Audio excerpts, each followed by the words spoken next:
2020 yılından bu yana mozaik çalışmaları yapmaktayım. Hobi amaçlı başlamıştım. Yakın arkadaşlarıma bardak altlıkları, küçük tablolar şeklinde yaptım. Geliştirmek için, yeni teknikler öğrenmek için bu alanda eğitimlerde bulundum.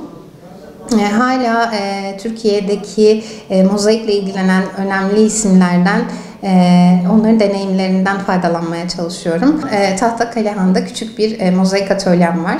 Çocuklarla çalışmayı sevdiğim için burada önceliğim çocuklarla atölyeler düzenlemek oldu. Onlar için hazırlanmış kitlerle çalışmalar sürdürüyorum. Mozaik sanatını en temel haliyle taşların resme dönüştürülmesi olarak ifade edebiliriz.